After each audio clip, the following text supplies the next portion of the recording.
तो देखो बच्चों, इस क्लास में हम लोग डिस्कस करेंगे काइनेमेटिक्स।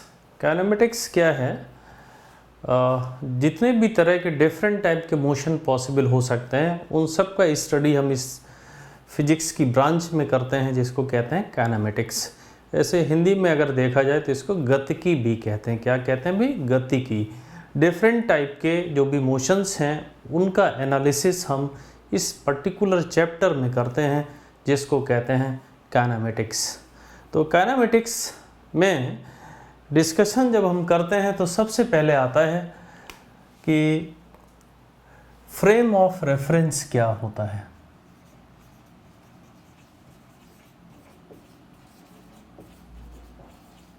फ्रेम ऑफ रेफरेंस, या हम ऐसे समझ सकते हैं जैसे किसी भी ऑब्जेक्ट का हमें पोजीशन डिसाइड करना है तो हमें एक फ्रेम ऑफ रेफरेंस की ज़रूरत पड़ती है।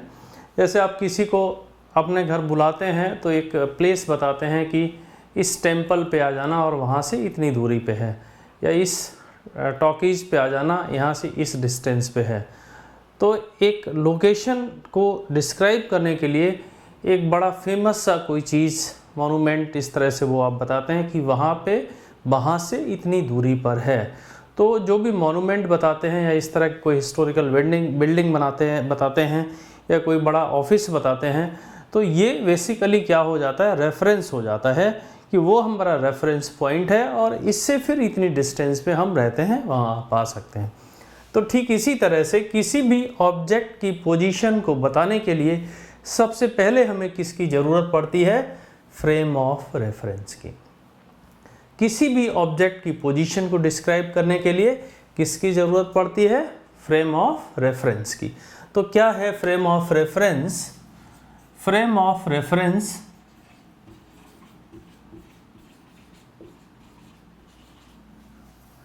is a coordinate system.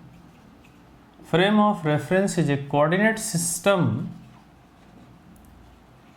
which is used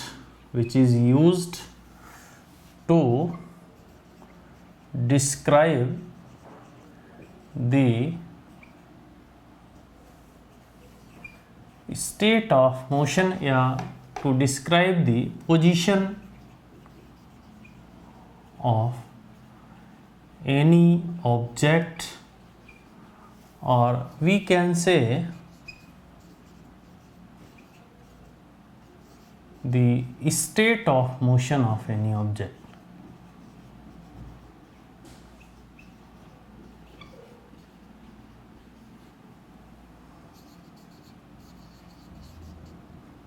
देख क्या बोला गया भी? Frame of reference is a coordinate system which is used to describe the position of any object.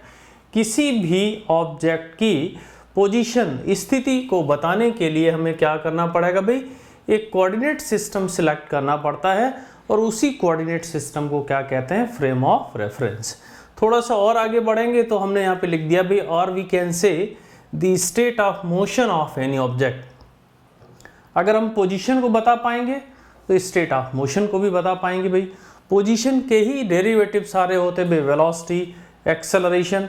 तो अगर हम पोजीशन को डिस्क्राइब कर सकते हैं तो हम स्टेट ऑफ मोशन के बारे में भी इंफॉर्मेशन दे सकते हैं, लेकिन उस सब के लिए सबसे ज़रूरी चीज़ क्या होती है? Frame of reference. तो देखो, ये है हमारा coordinate system. This is X axis, Y axis, this is origin. अब ये रेफरेंस है, ऑरिजिन हमने यहाँ पे सिलेक्ट कर लिया कि इस पॉइंट पर ऑरिजिन है। अब किसी भी पार्टिकल की लोकेशन, सपोज ये एक पार्टिकल P यहाँ पे पड़ा हुआ है, अब इसकी लोकेशन को अगर हमें बताना है, इसकी पोजीशन को हमें बताना है, तो हम बता देंगे भाई x बाय कामा z। अगर z एक्सिस भी ऐसे कंसिडर कर लें तो बता देंगे भाई x y z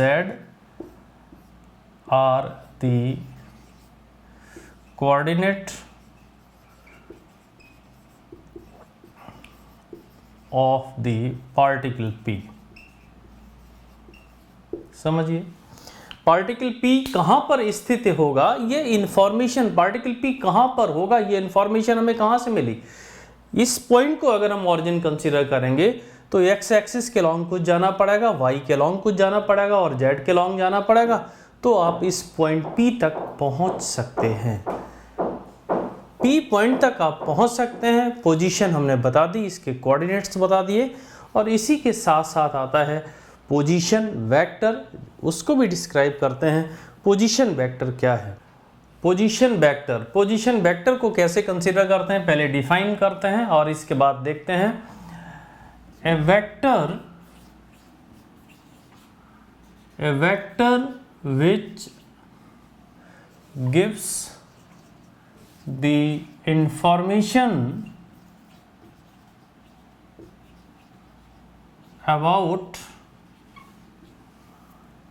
the position of any object. Position of any object is called the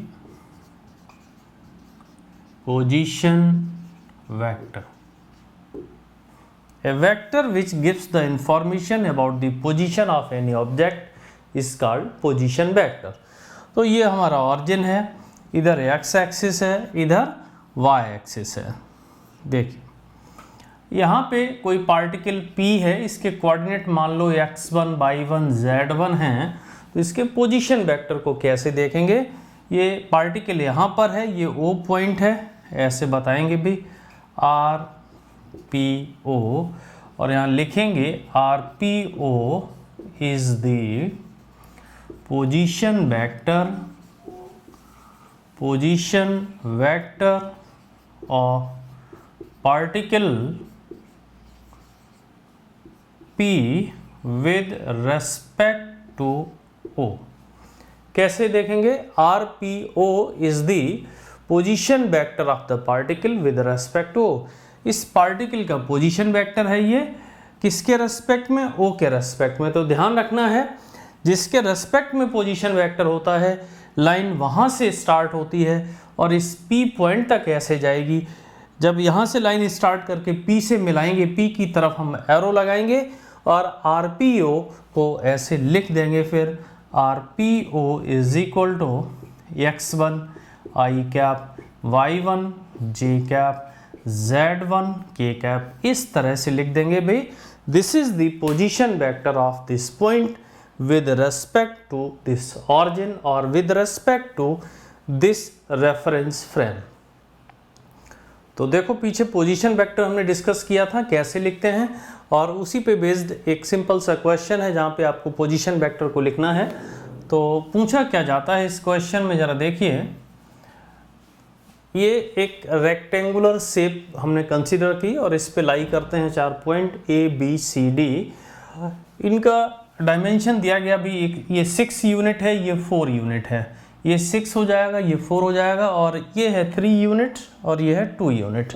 A point को डिस्क्राइब करने के लिए हमने ये इंफॉर्मेशन दी है, और कहते हैं कि write the position vector of the point A B C and D with respect to O. Point O origin के रेस्पेक्ट में ए बी सी डी, ये जो 4 पॉइंट इस तरह से निकल के आ रहे हैं, इनका पोजीशन वेक्टर आपको लिखना है। तो देखिए पोजीशन वेक्टर को लिखने के लिए सबसे पहले हमने क्या बताया आपको भाई, जिस पॉइंट का पोजीशन वेक्टर लिखना है उसके कोऑर्डिनेट्स को लिख लीजिएगा भाई।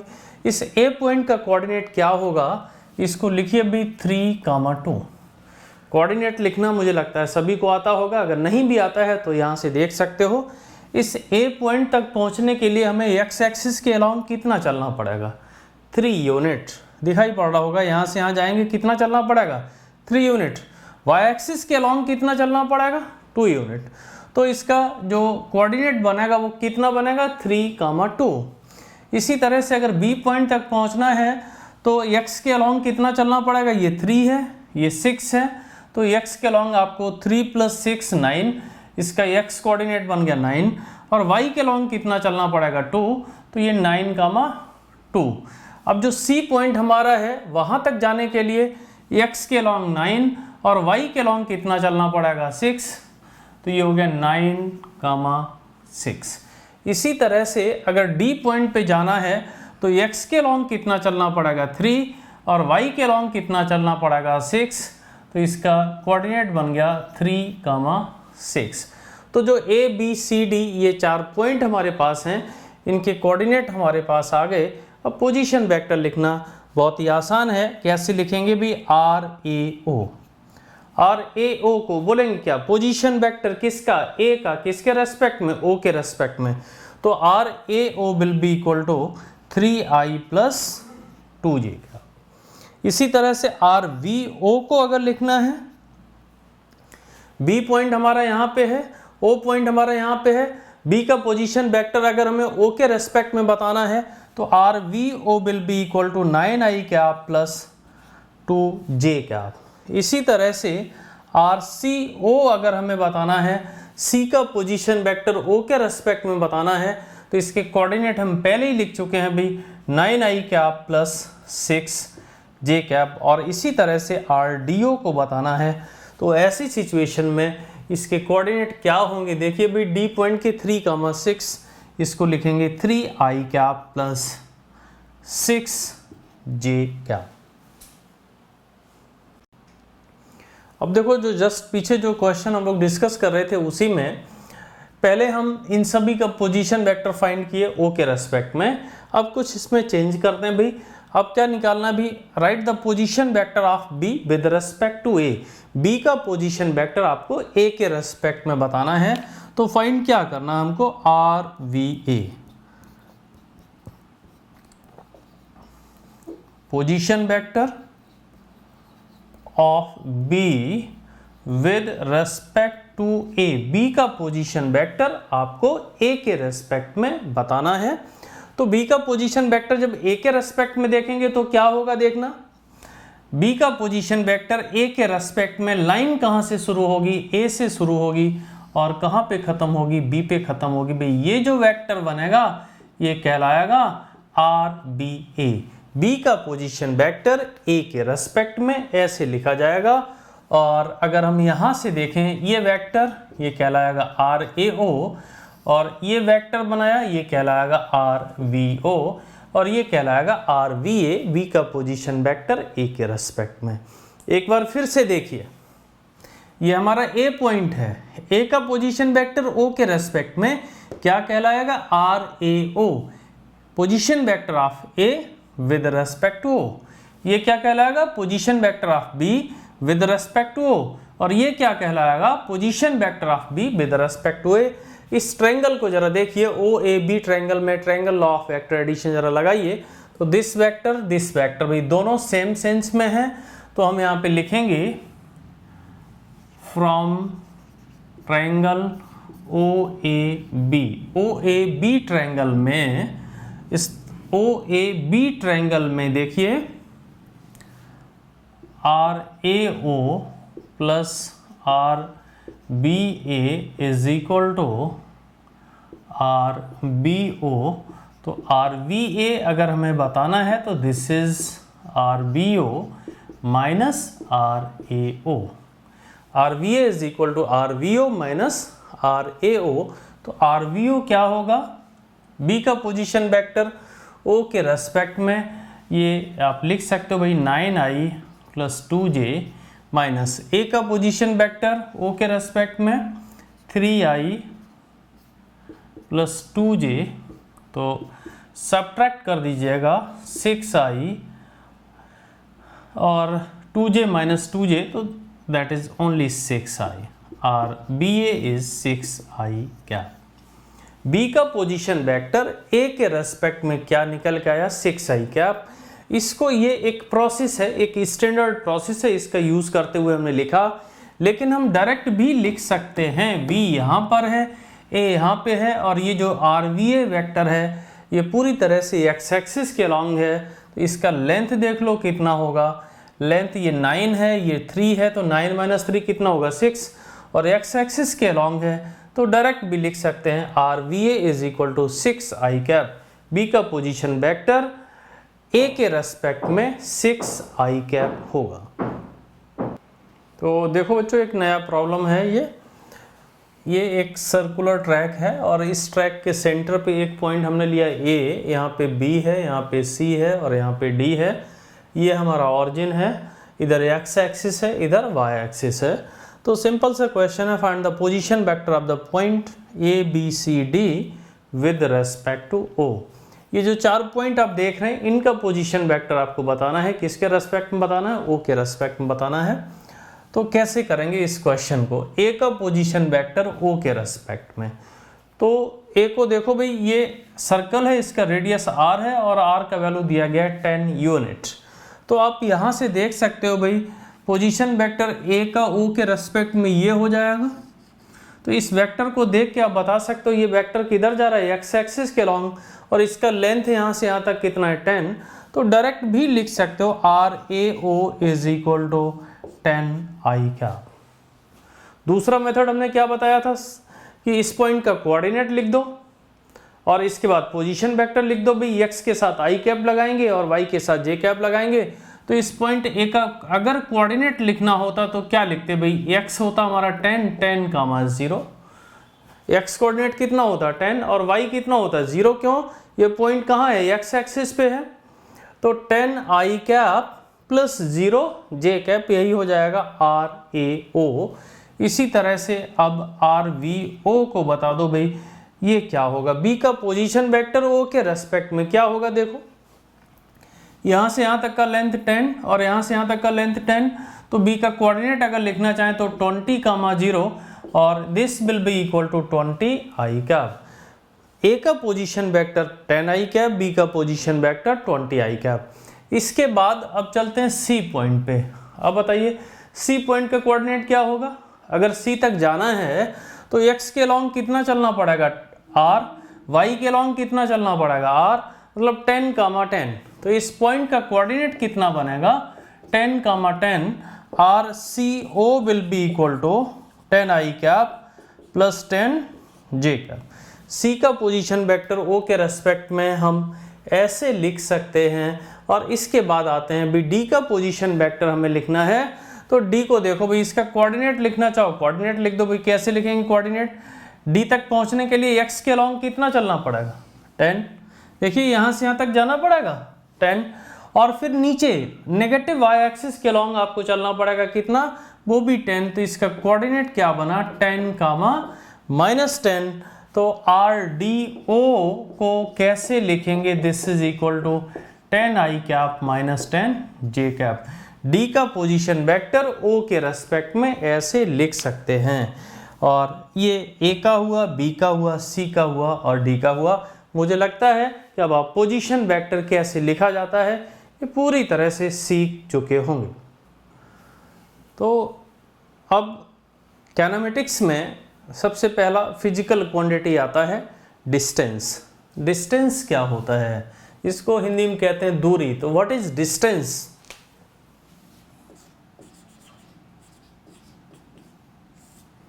How we define distance? Distance का डेफिनेशन क्या है? तो डिस्टेंस के डेफिनेशन को हम ऐसे लिख सकते हैं भाई, length of the path, length of the path followed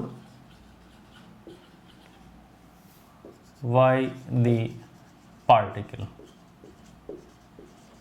आप शॉर्ट में इसको लिख सकते हो पाथ लेंथ।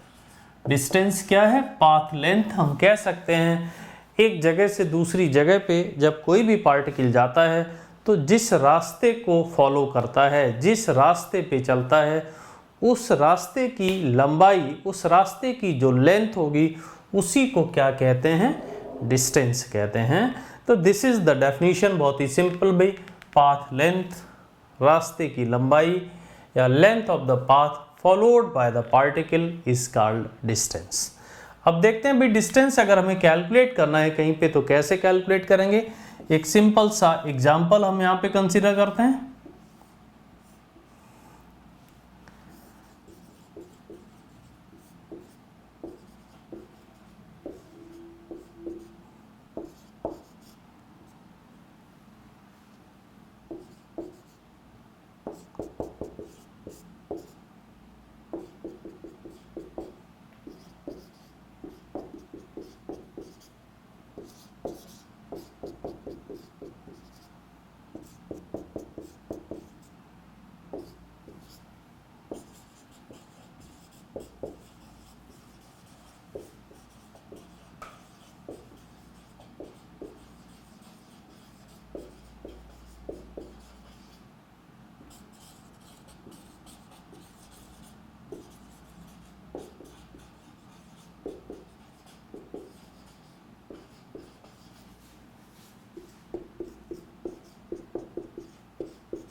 तो देखिए एक सिंपल सा क्वेश्चन जिसको आपको करना है, ऐसे ही ओरली आप आंसर दे सकते हो। यहाँ पे क्या है, एक आदमी टाइम t इक्वल टू 0 पे यहाँ से चलना स्टार्ट करता है, इस पॉइंट से चल के यहाँ तक पहुँचा। कब पहुँचा, यहाँ पे t इक्वल टू टाइम हो चुका था t1, फिर यहाँ से चल के यहाँ पहुँचा, टाइम कितना हो चुका था t इक्वल टू t2, फिर यहाँ से चल के यहाँ पहुँचा, टाइम हो चुका था t इक्वल टू t3, फिर यहाँ से चल के यहाँ पे पहुँचा, टाइम हो चुका था t इक्वल टू t4, वापस इसी जगह पे आ जाता है। और आपको बताना है find the distance travelled by the particle. Particle नहीं है, मैन है, तो यहाँ पे चेंज कर लेते हैं। Find the distance travelled by the man for the time interval. ये डिफरेंट टाइम इंटरवल्स दिए, 0 से t1, 0 से t2, 0 से t3, 0 से t4। इस इंटरवल में ये आदमी कितना डिस्टेंस, कितना दूरी तय करेगा, इसको आपको फाइंड करना है। तो हाउ वी कैन फाइंड, सबसे पहले भाई 0 से t1। अब देखिए भाई जो डेफिनीशन है वो क्या कहती है, length of the path followed by the particle. ये जो पार्टिकल है या ये जो मैन है, जिस रास्ते पे चलेगा उस रास्ते की जो लेंथ होगी उसी को कहते हैं डिस्टेंस। तो 0 से t1 में यहाँ से यहाँ गया, कितना चला भाई, 80 मीटर। तो फर्स्ट में आंसर कितना आ गया हमारा, 80 मीटर इज द डिस्टेंस 0 से t1। अब 0 से t2 में कितना चला, देखो यहाँ से यहाँ गया, फिर यहाँ से यहाँ गया, टोटल डिस्टेंस कितना हुआ भाई, पाथ लेंथ कितना हुआ, 80 + 20, तो सेकेंड का आंसर आएगा 100 मीटर। 0 से t2 टाइम में कितना चला, 100 मीटर। इसी तरह से 0 से t3 टाइम में कितना चलेगा, यहाँ से यहाँ गया, फिर यहाँ गया, फिर यहाँ पे आया, तो ये 80, 20, 100 और 80, 180 मीटर।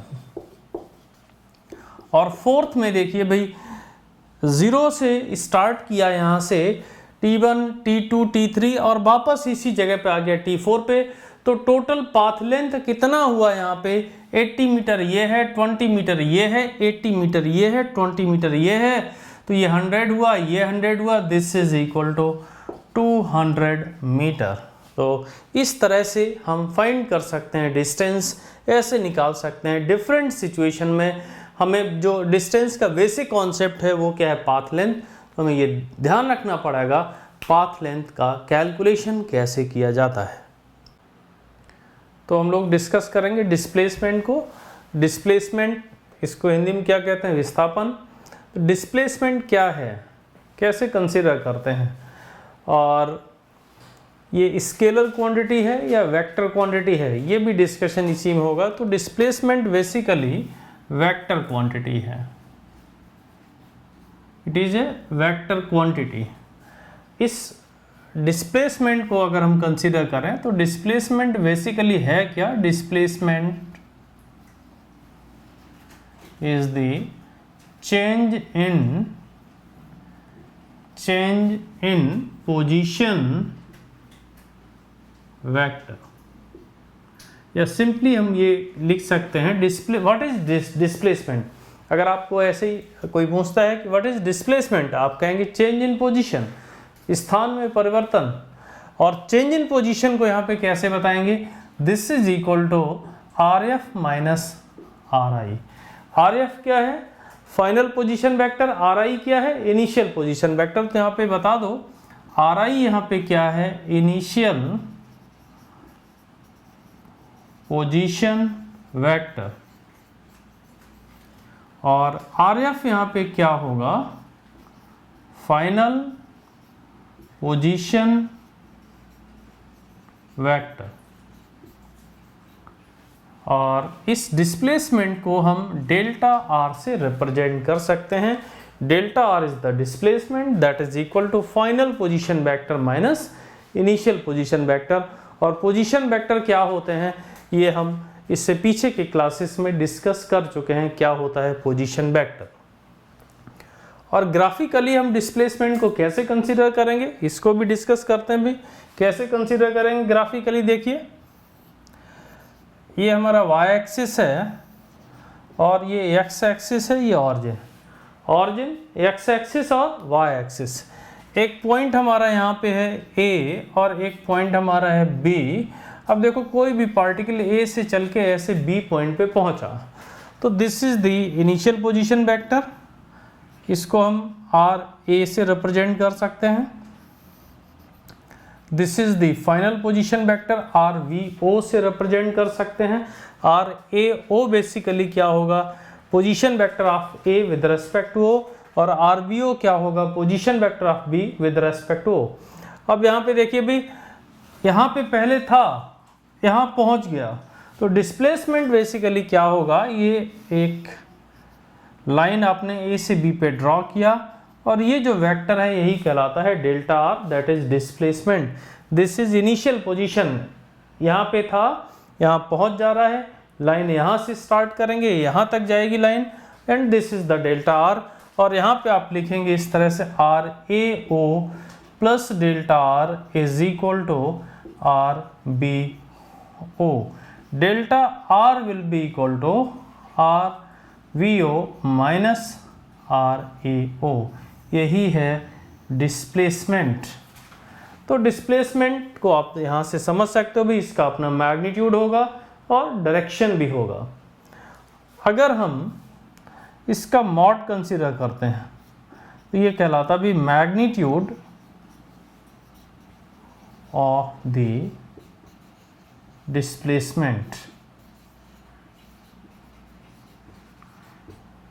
डेल्टा आर का अगर हम मॉड कंसीडर करें, मॉड ऑफ डेल्टा आर ये क्या कहलाता है, मैग्नीट्यूड ऑफ द डिस्प्लेसमेंट। और ये जो ट्रायंगल हमारा बना था यहाँ पे ओ ए बी, इसमें हम पीछे डिस्कस कर चुके हैं। Triangle law of vector addition का इस्तेमाल करते हुए हमने यहाँ पे लिखा R A O plus delta R is equal to R V O, और डेल्टा आर हमारा यहाँ पे डिस्प्लेसमेंट है, this is R V O minus R A O. ऐसे कंसीडर करते हैं डेल्टा आर को। तो देखो यहाँ से ये डेल्टा आर हमारा डिस्प्लेसमेंट है, इसके मैग्नीट्यूड को हमने कंसीडर किया, मॉड ऑफ डेल्टा आर ये है मैग्नीट्यूड ऑफ द डिस्प्लेसमेंट, और magnitude of the displacement is the shortest distance between initial and final position. ये इनिशियल पोजीशन है, ये फाइनल पोजीशन है, इनके बीच का जो शॉर्टेस्ट डिस्टेंस होगा उसको हम क्या कहते हैं भाई, magnitude of the displacement. Displacement से अगर हम वेक्टर डायरेक्शन को हटा दें तो ये यहाँ से यहाँ तक का लेंथ हमको मिलेगा, और यही कहलाता है shortest distance between initial and final position. अब यहाँ से ये समझ सकते हैं, देखिए एक पार्टिकल ए से बी पे पहुँचा, अब वो ए से बी पर इस रास्ते से भी जा सकता है, कुछ और भी रास्ता यहाँ पे हो सकता है, कुछ और भी रास्ता हो सकता है। तो there are different way to reach from A to B. A से बी तक जाने के बहुत सारे रास्ते यहाँ पे हो सकते हैं, इसलिए जो डिस्टेंस है वो तो पाथ पे डिपेंड करेगा। लेकिन डिस्प्लेसमेंट को अगर हम कंसीडर करें, डिस्टेंस कुछ भी हो सकती है, लेकिन डिस्प्लेसमेंट को अगर हम कंसीडर करेंगे तो यही डिस्टेंस निकल के आएगी भाई, ए से बी को स्ट्रेट लाइन से जोड़ दीजिएगा और ये वाला जो लेंथ निकलेगा वही कहलाएगा मैग्नीट्यूड ऑफ द डिस्प्लेसमेंट। तो हम यहाँ से हमें ये पता चलता है कि distance is always greater than or equal to mod of delta R, या ऐसे लिख दो, distance is greater than or equal to magnitude of the displacement। Distance हमेशा डिस्प्लेसमेंट के मैग्नीट्यूड से ज़्यादा होगी या इक्वल हो सकती है, कभी ऐसा कोई कंडीशन एग्जिस्ट नहीं करेगा कि डिस्टेंस डिस्प्लेसमेंट के मैग्नीट्यूड से कम हो जाए। सिंपल सा रीजन है, ए से बी तक जाने का सबसे जो छोटा रास्ता है वो यही है, एक स्ट्रेट लाइन से मिला दो और ऐसे सीधे चले जाओ, तो यही है डिस्प्लेसमेंट। अब इससे छोटा रास्ता और हो ही नहीं सकता, इसीलिए distance is always greater than or equal to magnitude of the displacement. ये कंडीशन हमारी यहाँ पे फुलफिल होती है कि डिस्टेंस हमेशा डिस्प्लेसमेंट से बड़ा होता है या बराबर भी हो सकता है, तो दैट इज डिस्प्ले। तो देखिए बच्चों, ये एक स्ट्रेट लाइन मोशन का एग्जाम्पल है और ये हमारा एक कोऑर्डिनेट सिस्टम है, इधर एक्स एक्सिस है, इधर वाई एक्सिस है, और ये आदमी है जो डिफरेंट टाइम पे अलग अलग लोकेशन पे पहुंचता है। इसके बारे में इंफॉर्मेशन दी गई है कि टाइम t इक्वल टू 0 पे आदमी यहाँ पे है, 2 सेकंड पे ये x इक्वल टू 5 पे पहुँचता है, और 4 सेकेंड पे ये x इक्वल टू 10 पे पहुंचता है, और इसके बाद भाई पहले इधर जा रहा था फिर इधर की तरफ चलना शुरू कर देता है, और t इक्वल टू 6 सेकेंड पे ये कहाँ पहुंचता है, x इक्वल टू -5 पे पहुंचता है। पहले ये यहाँ से ऐसे गया और फिर लौट के यहाँ पे आया होगा। आपको क्या करना है, from the figure below find the displacement of the man for the time interval t equal to 0 to 2 second. 0 से 2 सेकेंड में इसका डिस्प्लेसमेंट बताना है, 0 से 4 सेकेंड में डिस्प्लेसमेंट बताना है, और 0 से 6 सेकेंड में डिस्प्लेसमेंट बताना है। इसका डिस्प्लेसमेंट क्या क्या होगा ये क्वेश्चन आपको करना है। तो लेट अस स्टार्ट, हम लोग यहाँ से शुरू करते हैं। देखिए सबसे पहला टाइम इंटरवल है हमारा 0 to 2 सेकेंड। तो अब देखिए t इक्वल टू 0 पे अगर इसका हम इनिशियल पोजीशन वेक्टर कंसीडर करें तो it will be 0। It means initial position vector इस आदमी के लिए कितना हो जाएगा, 0। और डिस्प्लेसमेंट को हम क्या कहते हैं भाई, delta R is equal to R final minus R initial. Displacement delta R क्या होता है, R final, final position vector minus initial position vector. तो फाइनल पोजीशन वेक्टर इसका कितना होगा, यहां से यहां तक का लेंथ कितना है 5, तो इसको लिखेंगे, और इनिशियल कितना 0, तो that is equal to 5 I cap. इसका डिस्प्लेसमेंट कितना होगा 5 आई कैप या 5 metre along positive x axis. I cap अब आप जब समझ चुके हैं, और अगर आप थोड़ा सा डेप्थ में जाना चाहते हैं, जेई मेंस एडवांस इन सब के लिए तैयार करना चाहते हैं अपने आप को, तो ऐसी सिचुएशन में वेक्टर का कॉन्सेप्ट हमेशा अपने साथ में लेके चलिए। तो delta R is equal to 5 I cap ऐसे लिखा जा सकता है, या आप कहेंगे 5 metre along positive x axis. और ये हुआ फर्स्ट के लिए। अब सेकेंड के लिए कैसे करेंगे, देखिए जब हमारा टाइम इंटरवल है 0 to 4 सेकेंड, 0 से 4 सेकेंड में यहाँ पे देखिए भाई t इक्वल टू 0 पे फिर से इनिशियल पोजीशन वेक्टर कितना है इसका 0। यहाँ से स्टार्ट किया यहाँ पे पहुँचा, तो इसको हम डायरेक्ट ऐसे देख सकते हैं कि भाई डिस्प्लेसमेंट ये हुआ। अभी पीछे क्या बताया था भाई, इनिशियल से फाइनल को एक लाइन से, एक स्ट्रेट लाइन से जोड़ दो। स्टार्ट यहाँ से किए यहाँ पे पहुँचे, तो ये लाइन हमारी इस तरह से आ गई। अब ये वेक्टर किधर जा रहा है, पॉजिटिव एक्स एक्सिस के अलॉन्ग। इसका लेंथ कितना है, ये 5, ये भी 5, या यहाँ से यहाँ तक का लेंथ कितना हुआ 10। तो डिस्प्लेसमेंट को हम यहाँ भी लिख सकते हैं, delta R is equal to R final minus R initial, और आर फाइनल कितना हो गया 10 आई कैप, और ये 0 है, तो this is equal to 10 i cap, या इसको लिखेंगे 10 metre along positive x axis. इस आदमी का डिस्प्लेसमेंट इस इंटरवल में कितना हुआ, 10 metre along positive x axis. इसके बाद थर्ड टाइम इंटरवल हमारा है 0 पे आदमी है, तो यहाँ पे गया इधर, लेकिन लौट के वापस इसी जगह पे आ गया। यहाँ से यहाँ गया फिर लौटा और इस जगह पे आ गया। t इक्वल टू 6 सेकेंड पे ये कहाँ पे है, x इक्वल टू -5 पे है। तो ऐसी सिचुएशन में थर्ड को फाइंड करने के लिए फिर से वही काम, delta R is equal to R final minus R initial. और यहाँ पे अगर हम देखें वही फाइनल कितना होगा, ऑरिजिन हमारा यहाँ पे है, ये वेक्टर है यहाँ पे, इनिशियली यहाँ पे है और पहुँचा यहाँ पे, इधर गया, उससे कोई मतलब नहीं। हमें केवल क्या देखना है, हमें देखना है इनिशियल और फाइनल पोजीशन। तो है यहाँ पे, देखो भाई t इक्वल टू 0 पे यहाँ पे था और पहुँच गया यहाँ पे, तो लाइन यहाँ से स्टार्ट करेंगे और यहाँ तक ऐसे जा रहा होगा और ऐसे लगाएंगे एरो। भाई इस तरह से हम यहाँ पे एरो लगा रहे होंगे और ये आ जाएगा। थर्ड में लिखेंगे आर फाइनल कितना हुआ भी, माइनस का 5 आई कैप, और ये 0 है माइनस का 5 आई कैप। अब देखो भाई डिस्प्लेसमेंट इधर की तरफ हुआ तो नेगेटिव आई आया, यहाँ पे डायरेक्शन में क्या आया 5 माइनस आई कैप, या इसको हम लिख देंगे displacement of this man for this time interval is 5 metre along negative x axis. ये नेगेटिव एक्स एक्सिस के अलॉन्ग इसका डिस्प्लेसमेंट कितना हुआ है 5 मीटर। तो देखो बच्चों, पीछे हम लोग इसी प्रॉब्लम को डिस्कस कर रहे थे और वहाँ हमें क्या फाइंड करना था, डिस्प्लेसमेंट फाइंड करना था। अब इसमें क्या फाइंड करना, from the figure below find the distance travelled by the man for the time interval, these are the time intervals. और इनके लिए हमको क्या फाइंड करना है, डिस्टेंस फाइंड करना है। तो कैसे फाइंड करेंगे डिस्टेंस? डिस्टेंस का डेफिनेशन पीछे बताया ही हुआ है। डिस्टेंस क्या होता है? Path length.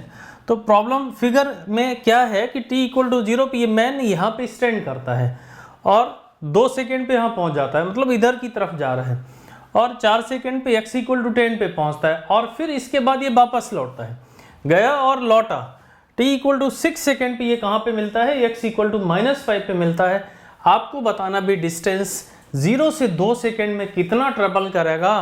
तो यहाँ से स्टार्ट किया, यहाँ तक गया। डिस्टेंस का डेफिनेशन क्या होता है? Distance is the path length. तो यहाँ से यहाँ तक जाने में कितना डिस्टेंस इसने कवर किया भाई, हम कह सकते हैं 5 यूनिट, या अगर ये मीटर में है तो हम 5 मीटर इसको लिख सकते हैं। इसी तरह से 0 से 4 सेकेंड में कितना डिस्टेंस कवर किया? 0 यहाँ पे टाइम है और 4 सेकेंड पे यहाँ पहुँचता है, ऐसे सीधे गया यहाँ से यहाँ तक। रास्ता आपको पता है, पाथ आप देख पा रहे हैं, तो यहाँ पे कितना हो जाएगा डिस्टेंस? 10 मीटर। अब इसके बाद देखिए भाई 0 से 6 सेकेंड में डिस्टेंस आपको कैलकुलेट करना है। तो पाथ लेंथ, डिस्टेंस क्या होता है? Path length. तो पाथ आपको देखना पड़ेगा कि यहाँ से यहाँ तक ये गया और लौटा और फिर यहाँ गया। डिस्टेंस अब कैसे कैलकुलेट करेंगे भाई? यहाँ से यहाँ तक तो गया ही और फिर लौटा भी यहाँ पे और फिर यहाँ से यहाँ गया। तो टोटल डिस्टेंस अगर हम यहाँ पे कंसीडर करेंगे तो this is 10 + 10 + 5, this is equal to 25 metre. ये कितना डिस्टेंस यहाँ पे कवर किया? 25 मीटर। तो ये है दोनों में डिफरेंस, डिस्प्लेसमेंट और डिस्टेंस, दोनों में डिफरेंस। इस क्वेश्चन से आपको क्लियरली यहाँ पे समझ में आया होगा। डिस्टेंस के लिए हम पाथ लेंथ देखते हैं, और पाथ लेंथ देखने के लिए हमें पहले पाथ पता होना चाहिए कि पार्टिकल किस किस रास्ते से गया, उसका लेंथ कैलकुलेट करके हम डिस्टेंस को बता सकते हैं। और अगर हमें पाथ नहीं पता है, केवल इनिशियल और फाइनल पोजीशन पता है, तो फिर डिस्टेंस का कैलकुलेशन हम नहीं कर सकते हैं, डिस्प्लेसमेंट तो बता सकते हैं। देखो ये जो प्रॉब्लम है, टाइम t इक्वल टू 0 पे आदमी यहाँ पे खड़ा हुआ है और t1 टाइम पे ये यहाँ से 80 मीटर डिस्टेंस ट्रेवल करके यहाँ पहुँचता है, फिर 20 मीटर ट्रेवल करके यहाँ पहुँचता है, फिर वापस 80 मीटर ट्रेवल करके यहाँ पहुँचता है। टाइम हो गया यहाँ t3 और यहाँ पे आ जाता है time t equal to t4 पे। ये रेक्टेंगल है, रेक्टेंगुलर शेप है, रेक्टेंगुलर पाथ हम कह सकते हैं जिस पे ये पार्टिकल या ये आदमी चल रहा है। और आपको बताना है find the displacement of the man for the time interval 0 to t1, 0 to t2, 0 to t3, 0 to t4। ये इंटरवल्स दिए जा रहे हैं, इन इंटरवल्स पे आपको बताना है डिस्प्लेसमेंट ऑफ द मैन। कैसे डिसाइड करेंगे डिस्प्लेसमेंट, देखते हैं। तो डिस्प्लेसमेंट क्या होता है भाई? Change in position.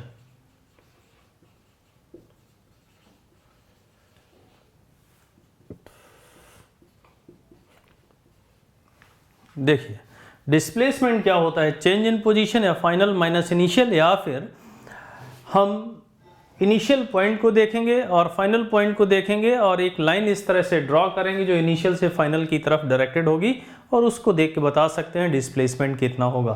तो यहाँ से देखो भाई, स्टार्ट यहाँ से किया और t1 टाइम पे यहाँ पे पहुँचा, तो ये वेक्टर ही होगा जो इसके डिस्प्लेसमेंट को रिप्रेजेंट कर रहा होगा। और ये कितना है? 80। तो इसको हम लिखेंगे this is equal to 80 I cap, और इनिशियल कितना होगा? 0। तो इस टाइम इंटरवल के लिए फर्स्ट के लिए डिस्प्लेसमेंट कितना आ गया? 80 आई कैप। समझ सकते हो? यहाँ से चला यहाँ पहुँचा, ऐसे गया, एक्स एक्सिस के लॉन्ग चला, तो कितना हुआ? 80 आई कैप। आप इसका पोजीशन वेक्टर लिख सकते थे, तो पोजीशन वेक्टर भी 80 आई कैप ही बनेगा। इस पॉइंट का कोऑर्डिनेट लिख दो 80, 0। तो पोजीशन वेक्टर अगर इसका हम फाइनल लिखते तो क्या आता भी? 80 आई कैप प्लस 0 जे कैप। और इनिशियल कितना है? इनिशियली तो ऑरिजिन पे ही है, ये एक्स एक्सिस और ये वाई एक्सिस। तो ये जो पॉइंट है ये 0, 0 हुआ, तो इनिशियली कहाँ पे है, ऑरिजिन पे है, और इधर की तरफ 80 चला तो 80 आई कैप माइनस 0 जे कैप। 0 में जब 0 ही है तो उसका कोई डायरेक्शन नहीं होता, तो 80 आई cap is the displacement. Second part को करके बताइए। 0 से t2 टाइम इंटरवल में इसका डिस्प्लेसमेंट कितना होगा, तो यहाँ पे देखेंगे भाई फाइनल पोजीशन वेक्टर हमारा ये बनेगा, इनिशियल 0 है तो फाइनल को बताने के लिए क्या लिखेंगे भाई 80, 20 इसका कोऑर्डिनेट बनेगा, और r फाइनल यहाँ पे आएगा 80 आई कैप प्लस 20 जे कैप। फाइनल पोजीशन वेक्टर इसका कितना होगा, 80 आई कैप प्लस 20 जे कैप, और इनिशियल कितना है 0 ही है, तो डिस्प्लेसमेंट कितना हुआ 80 आई cap plus 20 J cap. This is the displacement. Third part को कैसे करेंगे भाई, थर्ड पार्ट को देख लेते हैं। अब कहते हैं टाइम हमारा है 0 से t3, देखिए ये वाला time t equal to 0 to t3 time में, 0 से t3 टाइम में हमें बताना है डिस्प्लेसमेंट। तो t3 टाइम पे यहाँ पे आ गया। अब इस पॉइंट का कोऑर्डिनेट लिख दो भाई, कितना आएगा 0, 20। तो इसका पोजीशन वेक्टर फाइनल कितना बना भाई, RF will be equal to 20 J cap, RI will be equal to 0, तो डिस्प्लेसमेंट हो गया हमारा 20 जे कैप। इसको डायरेक्ट भी देख सकते हो, यहाँ से स्टार्ट किया, ऐसे घूमता हुआ कहीं से भी ये यहाँ पे पहुंचा, तो यही होगा डिस्प्लेसमेंट, और इसको लिख सकते हैं दिस इज 20 जे कैप। और लास्ट में ये वाला जो इंटरवल है 0 से t4 वाला जो इंटरवल है, इसके लिए कैसे करेंगे भाई, देखिए इस इंटरवल के लिए स्टार्ट कहाँ से किया, यहाँ से किया था स्टार्ट, और time t equal to t4 पे वापस इसी जगह पे आ गया, ऐसे घूमते हुए भाई इसी जगह पे आ गया, तो पोजीशन में चेंज हुआ क्या, पोजीशन में चेंज अगर हुआ होगा तभी डिस्प्लेसमेंट होगा। जहां से स्टार्ट किया उसी जगह पे आ गया, तो यहाँ पे अगर हम डिस्प्लेसमेंट की बात करें तो this will be equal to 0। यहाँ पे डिस्प्लेसमेंट कितना होगा 0, इसलिए 0 से t4 में डिस्प्लेसमेंट मिला हमें 0। तो ये डिफरेंट टाइम इंटरवल्स हैं, और यहाँ पे 2 डायमेंशन में ये मैन इस तरह से ट्रेवल किया था, तो x कोऑर्डिनेट भी था, y कोऑर्डिनेट भी था, यहाँ पे हमने इस तरह से डिस्प्लेसमेंट फाइंड किया। मुझे लगता है ये कॉन्सेप्ट आपको क्लियर हो गया होगा।